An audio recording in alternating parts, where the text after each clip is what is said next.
Welcome back to the Rich Dad Real Estate Show. We talk about the good news and bad news in real estate, hosted by yours truly, Jaren Sustar. Hey, if you haven't already, go down to the show notes and snag my free ebook, How to Buy Your First Investment Property. So today, we got a very special guest, David Lecko. David is the creator, the founder of one of my favorite softwares, Deal Machine. And he got into the game by being an investor himself. And so after reading Rich Dad, Poor Dad, he knew, okay, one of the best ways to go find houses is to drive for dollars. There we go. Drive for dollars. See if we can find deals that are undervalued, that we can make more valuable and make money on them. And that led to him not only, starting, I guess like most people do, writing them down manually probably, but then creating this amazing software that we all use today to find all of our deals, Deal Machine. And so, David, I'm excited to have you on to hear about your story because it's pretty awesome what you've done to date. Thank you so much. It's great to be here. And I think back to reading this book and now I'm on your podcast. It's like, what? That's crazy. Super happy to be here. It is wild. Like the book has had a profound impact on millions and millions of people all around the world, real estate and not. But everybody that I talk to on here that I get to interview just in the real estate space, it's had a huge impact on us. I think it opens your eyes to see what is possible when you start replacing liabilities with assets. And there's some of us who are just crazy enough to say, you know what, I'm going to do what Rich Dad did. And then what do you know? Our lives change for the better. And I think your story is the epitome of that. So how did you get into all this? Well, I want to unpack, Deal Machine and obviously talk about all the great things it does, but how did you get into real estate to start? Yeah, so I was about 25 years old, and I knew, thanks for reading the book, that if I wanted to retire by 40, I needed to replace my liabilities with assets. So I went looking for rental properties, and what was listed on the market, the mortgage was going to be more than what it could rent for. So I was like, head scratcher, what's going on? Why is this tough? I ended up going to a real estate meetup, and they're like, well, you got to find off-market deals. So I went looking around for rundown homes. The intent was to go ask if they wanted to sell, but I was having so much fun looking at them, and it was way easier than talking to them that I 2 months went by and I had never talked to anybody, but I noticed one of the properties that I wrote down was being worked on. So I went home and saw that it was somebody had just bought it. I was like, no, it's like my first deal. How dare they, buy that property? It should have been my deal. And that's whenever I realized, man, I could really use some help with my follow-up. Getting the mail out was a struggle because at the time, that was 10 years ago, I actually could not send one-off pieces of mail. You had to have a minimum order of like 500, for anyone to send out your mail for you. So I was kind of waiting also to build up to that number before sending out an order. But basically, I made a widget on my phone. It was just on my phone. And I was able to pin a house on the map, have it look at the county records, just worked in Indianapolis. And then also it would send one postcard out at a time. So right when I saw the house, pin it, sends the postcard to the owner. My follow-up was handled from that point forward. Now, the only reason why it became Deal Machine was because somebody that ran that meetup, Brittany Wicks is actually her name. She came once a month to Indianapolis, and she ran the meetup to educate wholesalers on how to find good deals, and then she'd buy them from them for her company. And so that blew my mind. She bought 30 deals per month. That was just mind-blowing. And she's like, oh, you made a thing? Yeah, I'll spend $1,000 to try any new marketing. And I was like, what? I didn't even try. I'm not even trying to sell you on this. I'm just showing you what I'm doing. But that's when I realized it could truly serve other people. And so I had to put it on the App Store to get it on her phone. And in my past job, if I closed a deal, my boss would call me a deal machine. He'd be like, hey, good job, David. He's a deal machine. And I thought that sounded cool. So that's hence the name. Had to come up with a name, get it on the App Store, get it on her phone. But once that happened, it was kind of just like a slow build up of people just finding out about it. And thankfully, we get to serve a lot of people. Helped 10,000 people actually close their first deal in the last eight years or so now, as well as my own, and built a rental property myself, finding off-market deals using it. But that's kind of the story in a nutshell about where I am today. Dude, I never knew the name came from that. That is amazing. What were you doing before? What type of work were you doing? So I built, I knew entrepreneurship was right for me, but I didn't really have the skills. So I had built this software to help fraternity recruitment but I didn't really know how to get fraternities to use it. So I sold it to a consultant for national fraternities. So believe it or not, we see fraternities in the movie, but there is a headquarters with an adult that has an executive role to grow that organization like any nonprofit would, right? And so they didn't really know what was going on in terms of recruitment until the semester was already over. So I gave them and built for them a sales tool called Chapter Builder that was basically a recruitment CRM for all the chapters. So the executive would buy it for his chapters, and then the executive could see, oh, they're doing good sales activity. They're meeting new guys. They're having conversations. They're talking about this. They're talking about that. And so I didn't know how to make that buying of the stuff happen, but there's a consultant who already had relationships with all those executives. So I sold it to them for $10,000, and I went to work for them, took a $20,000 a year pay cut to work for them for 2 years. Then I got to see how they built a business around that, that software that I created. So that was what I was doing beforehand. And that was the guy who, if I was on a sales call, he'd give me the credit, be like, man, it was a deal machine. So that's how the name came from. I love it. The name is fantastic. And we coach a ton of people in real estate, how to do fix and flips, how to do burrs, and your software comes with our program. People get it for a year free because we believe in it so much, because I know from being in the space for a long time, just like you found out when you first started, if you're not following up, yeah. I mean, that's just one piece of the software. There's a lot of reasons I like it.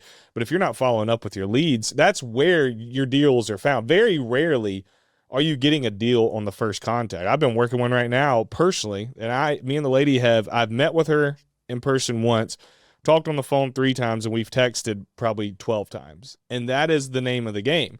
Yeah. So, I mean, you were saying it's impossible to close a deal on the first touch point. Usually, I'm reading a book now called Sell the Way You Buy. It's a previous head of sales at Salesforce. And they said from 2009 to 2019, people used to respond to like 4.7 touch points looking at their sales data. And now it takes 9+ touch points for somebody to respond. So it just shows with the distractions we have with TikTok, Instagram, etc., multiple touch points is so important. Yeah, that's spot on. I mean, I see it in my business every day. Selling has gotten harder. I say that. I think the consumer has gotten sick and tired of gimmicky stuff because of social media and because of being bombarded with sales from so many different industries. And so I think you, number one, have to increase your touch point, and then number two, be as normal as possible. I think people are literally looking to see how can you translate all this new technology into as much normalcy as you possibly can, and whoever can do that the best wins the most business. So it's very interesting to see from a consumer standpoint, because I think it goes into real estate too, because people are getting hit by more wholesalers and mailers. And so how can I connect with this seller on a personal level while also still being able to scale? Right. Dude, speaking of normal as possible, we have gotten really addicted to things like triple line dialers that sound elusive because they call 3 people at once, but it's not normal to hang up on the other 2 that don't pick up first.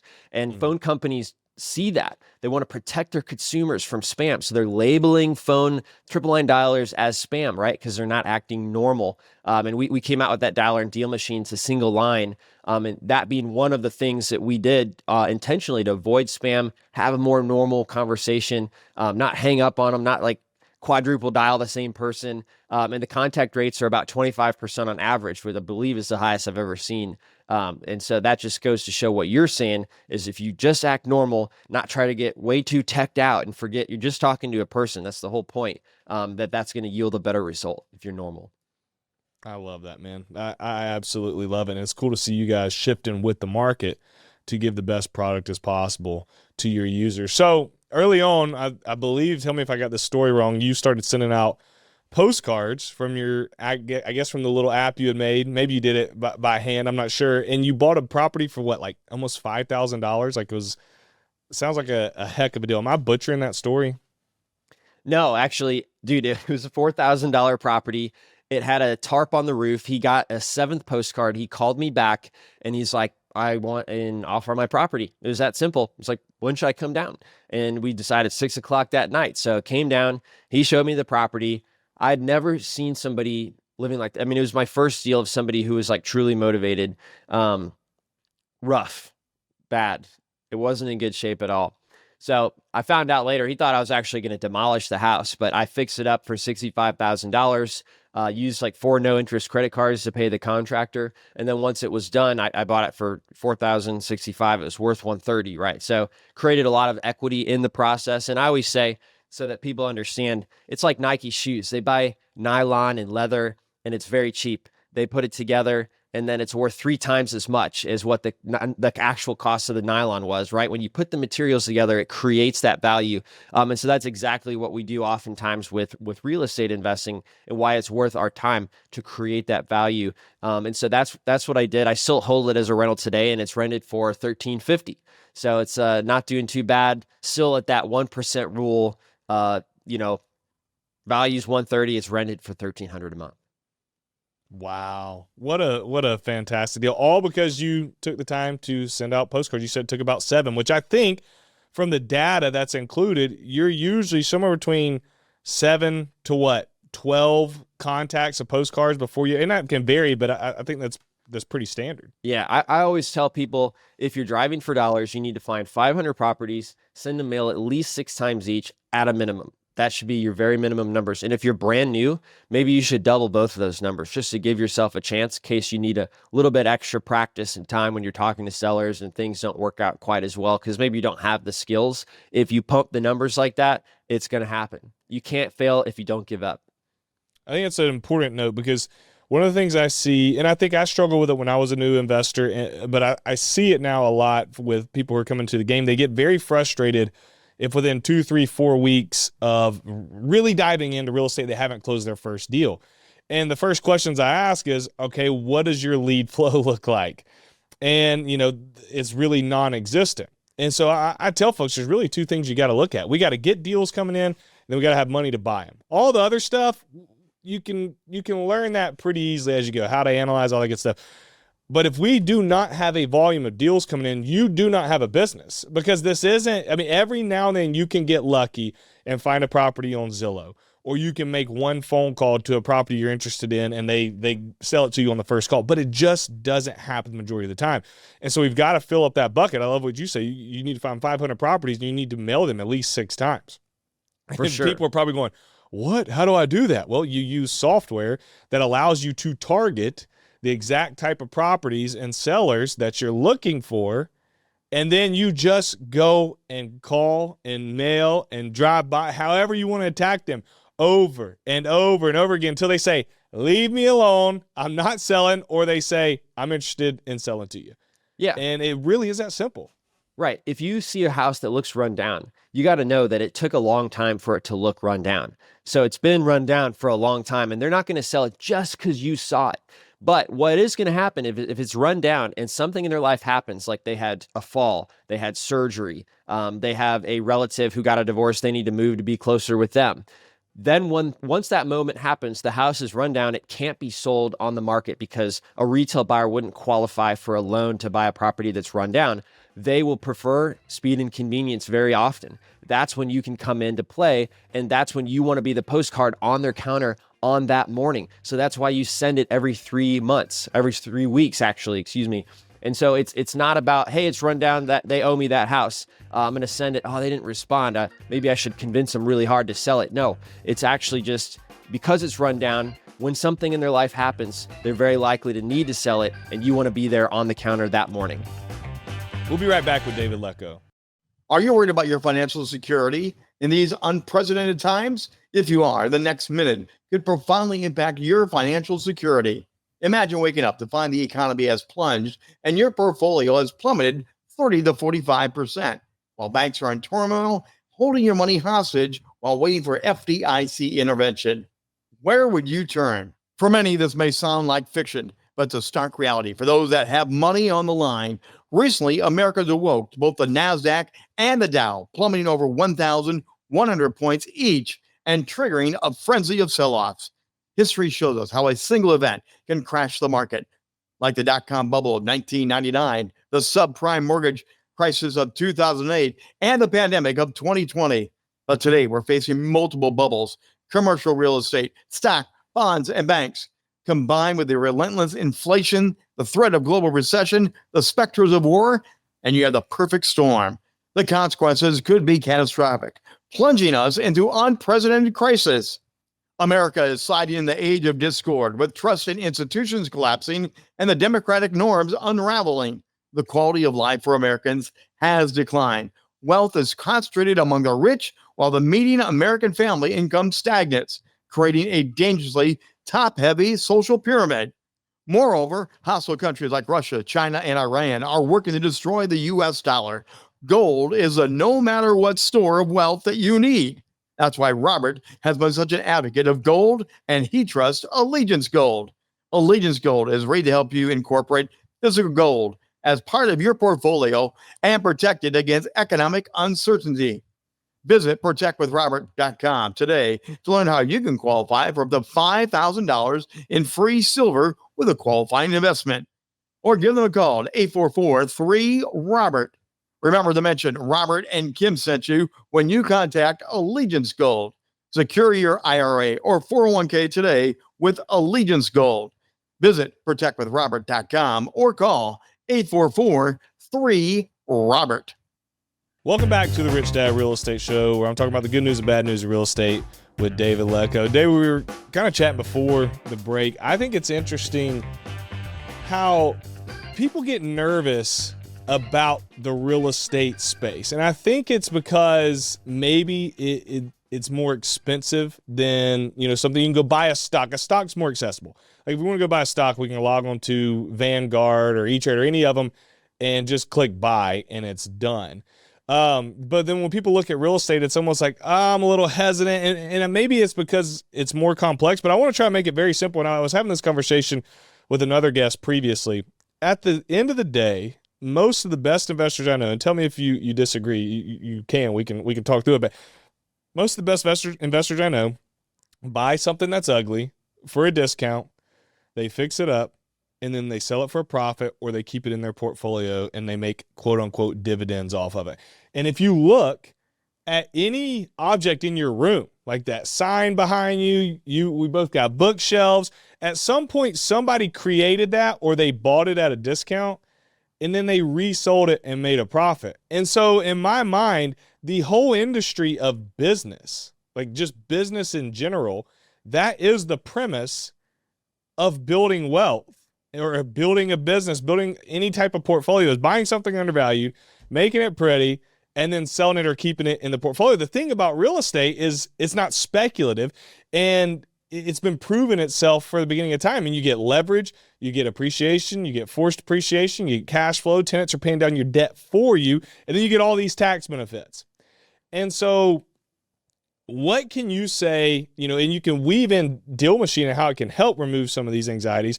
But the people who are like, I know logically that this is something that I probably need to dive into, because people who tend to buy real estate, or people who buy real estate, tend to become wealthy. How do we move people past that fear of the complexity and just break it down to buy it ugly, make it pretty, build wealth? Yeah, it starts with finding discounted properties. So once people understand that, they need to talk and have more conversations, because that's what drives opportunity to find a property at a discount from somebody that is motivated to get speed and convenience over the best price. And we're telling them that. We're saying we are not for everybody. We provide a solution for people who prefer speed and convenience. I'm not the option for the best price, but if you want that, you could talk to a realtor. But if you want speed and convenience, just to take this off your hands, I can cash you out in 2 weeks. Let me know if that sounds like something you'd like to talk more about. So once you move into that, you have two options. You could wholesale the property, which means you pass it off right away to a cash buyer, and you can make a finder's fee for doing that. So if you don't have a lot of money to put in stocks, you can find real estate, build your skills communicating with property owners and evaluating deals, and get paid well to do it. Then once you've got cash to buy deals, or you want to actually do a longer term, bigger profit option, you've got the BRRRR strategy, right? So it's kind of like a house flip, but you keep it as a rental because you refinance it. And as you mentioned, there's tax advantages to doing that. If you refinance it, you don't pay all the money you would have paid if you just sold the property. And so a couple things we do to alleviate some of the anxieties is, in the dialer that we included in Deal Machine, we have a button that says, what should I say? So as you're on the phone, you actually can press the button anytime. It listens to the conversation. It knows where you're at in the conversation. You just say, what should I say? And it brings you back to focusing on what's the next thing you should say to that seller in order to get information from them, let them tell you what's bothering them, or just set the appointment, which is the main goal of the conversation anyway. So I would say that's a huge one we've done to be able to eliminate that feeling people get when they're scared to pick up the phone. It's just like a heavy feeling because they don't know what to say, or they're afraid they won't know what to say. So that's a huge one that we've been able to do. Everybody loves cold calling, I thought. No, that is like people's biggest fear, I think, is speaking on a stage and then picking up the phone and randomly calling somebody that you don't know and they don't know you. How are y'all doing that with the guided conversations? Is that using AI?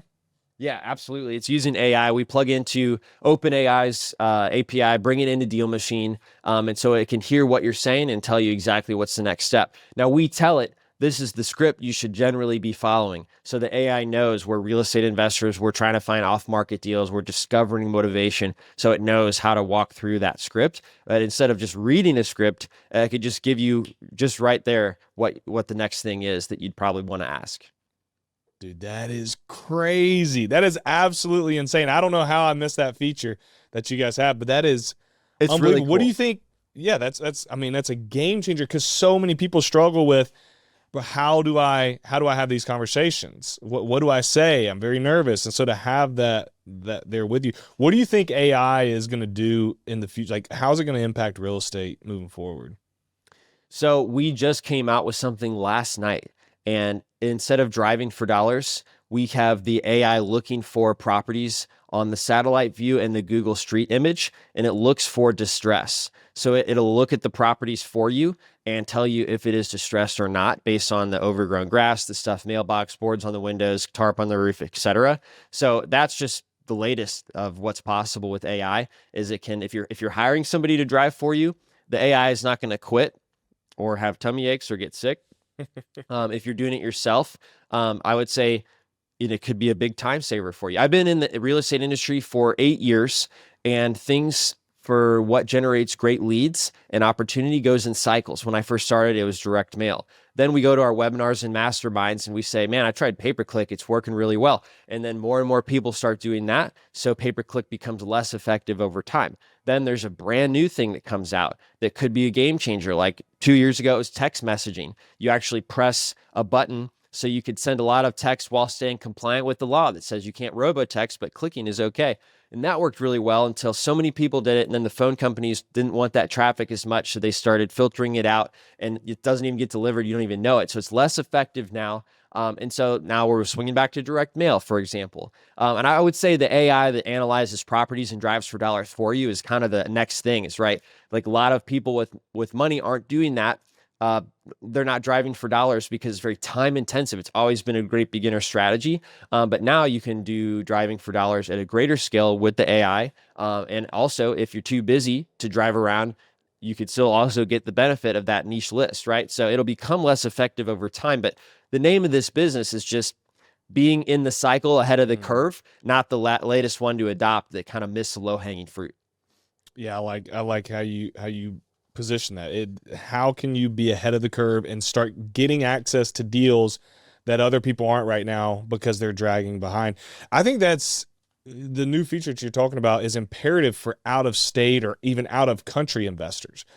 The fact that they can use that technology to look and see how a property is today, and it can help them find those distressed properties in target markets, is ridiculously helpful, because there's a lot of people, as you know, David, that live all across the country and the world in very expensive places. I mean, we were talking before the show, you live in Austin, Texas. It's very hard to buy certain types of real estate in a place like Austin, Texas, or New York City, Los Angeles, Nashville, Tennessee, because the deals don't tend to make sense from a generalized perspective. You can get into certain niches and make money. And so have you guys, is that a target of yours, to be able to say, okay, not only can we help the local people be a little lazy like myself, I don't want to drive around all the time, but we're really going to be able to uptick the amount of people who can live elsewhere and still buy in these target markets? I think it's a huge opportunity for people that do want to invest out of state. I feel like if you're right in the backyard, it's good to do your first deal like nearby. But I know a lot of people do want to go out of state. We actually had a customer, Cody Zor, and he actually was living in San Diego. He couldn't find a deal. What we found is in these expensive markets, it takes maybe 3 times more marketing time and time to find a deal, but you do get like a 3x ROI because the property's larger. And he was just striking out. He went back, virtually invested in like Minneapolis, where he was from, and the prices are what, a third of the price. He found a deal in his first month, and he did hire somebody to go drive around and look for those properties. But this could have made it even easier for him to do that without having to go hunt for somebody that's trustworthy and able to go look for those properties like that. So yeah, I mean, I didn't even think of that when we initially built this, but it's a huge advantage for somebody who wants to do virtually. You know, I had a question for you actually.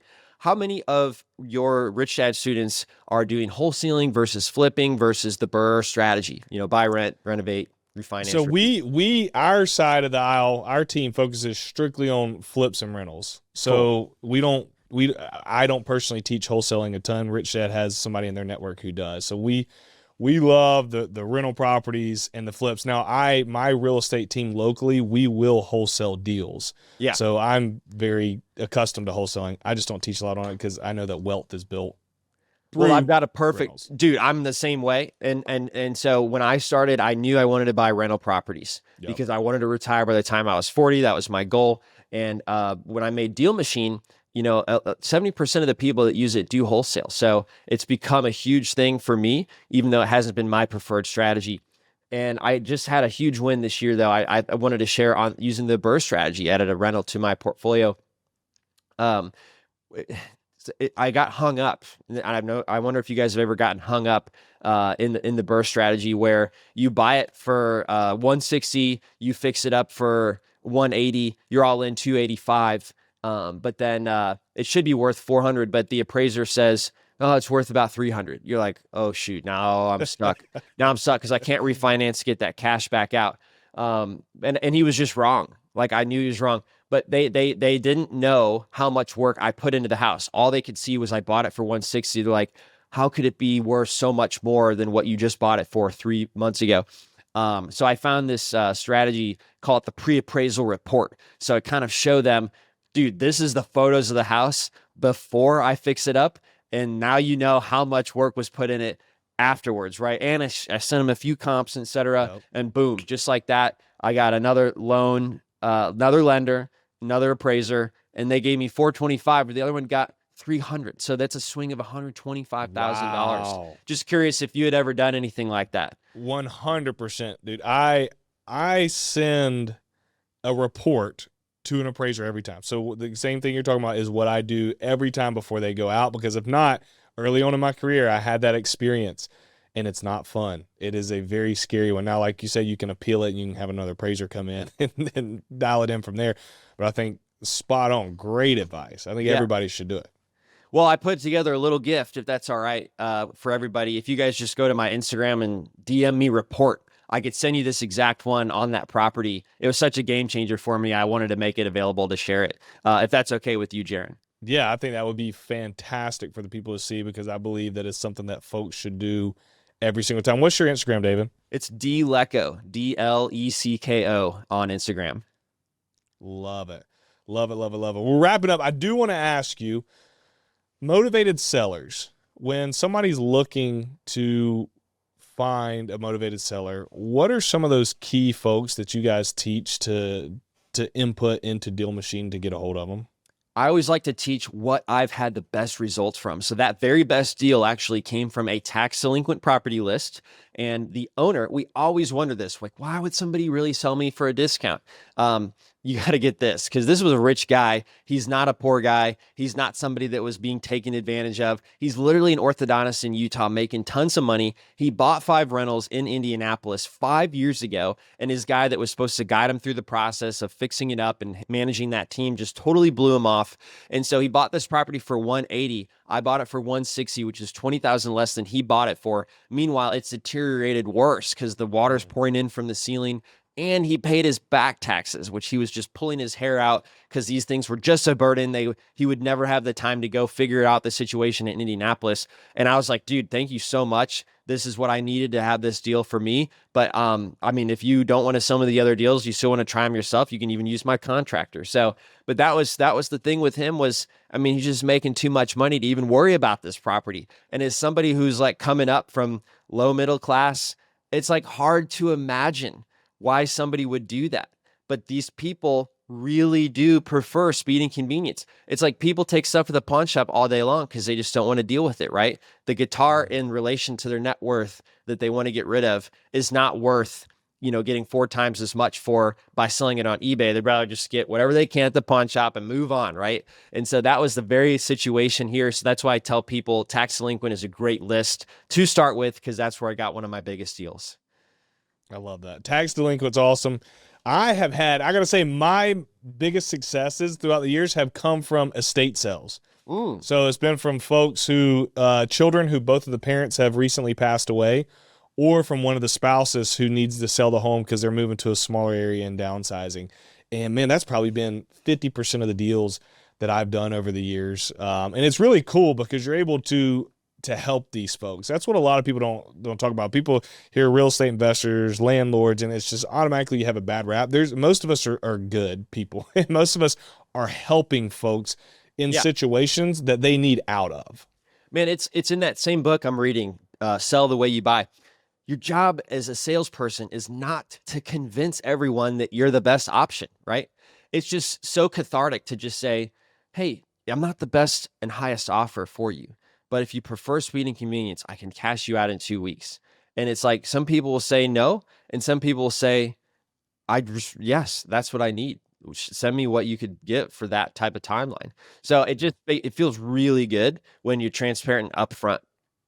Yeah, for sure. We do the same. I mean, I literally it's funny. I had this exact conversation on a lady's front porch. Is her mom. She needs to move her to a nursing home. Almost the identical words that you're saying. And telling her, hey, we're not going to be your highest offer. If you want to make more money, get with the realtor. You can make some repairs and list it for higher. And then we go as far, and I'm sure you guys probably do this too, we will make connections for them. So we will introduce them to realtors, or we'll help them with contractors, even if we're not buying it. And I think if you do that, you build a reputation and you're helping people, good things are probably going to come your way. And even if they don't come your way, you're doing the right thing, and you can lay your head down at night saying, you know what, I'm going out to provide for my family, to build wealth. But also when you get in the trenches of this business, it's a people business. And I don't think we do, not me and you, but I'm just saying the industry as a whole, we don't do as good a job of reminding people of that, of we're dealing with real human beings who are going through real issues, who need real help. And it gives us a great opportunity to impact the world while also being able to add assets, but you cannot forget the people part of the business. And it's, it's one of the most important things. And a cool thing about working with us, using you guys Deal Machine, giving it to our students, is it gives us the tools to get in contact with the right people who need help and who want our help.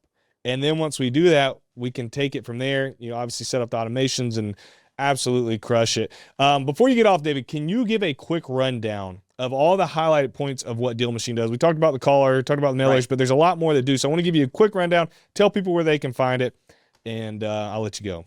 100%. So it's a off-market marketing tool for house flippers that want to find great off-market deals. We provide you the data to tell you who's likely to sell at a discount, and the ability to reach out to them via the AI-powered dialer that gets rid of that analysis paralysis, helps you know what to say, gives you the comfortability to know you have it in your back pocket. If you just brain fart while you're on the phone with somebody, you'll have the what to say next. Also, we have the ability to send direct mail to the property owners, and you don't need to skip trace and spend 10 cents per property to get the contact owner info. We provide you unlimited contact info within the app and a whole file on their language that they speak, how old they are, who their family members are. You can dig 5 layers into LLCs now. So that's a great one to get a hold of people who own those. That's not possible before. And it's included in your monthly subscription. It's a game changer. And then now we've got the AI that can analyze properties for you. Or if you're somebody who's already doing deals, Jaren, you can plug in your latest 10 deals and say, reverse engineer these, tell me who's likely to sell next. And the AI will look at all these factors, not only about the property and the building condition and the photos, but it'll also look at the demographic information of the owners, including their high school education level, their credit card limit. Dude, it's unreal how much data is packed in there. So you don't even pay for skip tracing, but it's also way, way more than just random phone numbers and emails. Like, it's really cool. So that's, in a nutshell, what Deal Machine does: marketing tool for house flippers, the data on who's willing to sell, and the ability to reach out to them. You guys need to slogan this: Deal Machine, quotes, for the lazy investor. I like, because y'all done everything. You've taken all the hard parts out, and you've literally made it plug and play from a marketing perspective, which I just can't drive home enough, is so important. The deal flow is important. Deal flow and capital. Those two things allow you to be an investor, and you guys have absolutely crushed it. David, thank you for being on the show today. I really appreciate it. Thank you for your product. I sincerely mean that. It's had a huge impact on myself personally. It's had a huge impact on those that I get to coach. And so I wanted to have you on here today because I believe you're that important of a key piece to people's success in real estate investing. So thank you for being here. Thank you, Jaren. Thank you for tuning into this week's episode of the Rich Dad Real Estate Show. Yours truly, Jaren Sustar. We had David Lecko on talking all things Deal Machine and how to find properties. You've got to keep the pipeline full because that's what's going to allow you to have a real estate business on the back end. Thanks for tuning in this week. I'll see you next time. This podcast is a presentation of Rich Dad Media Network.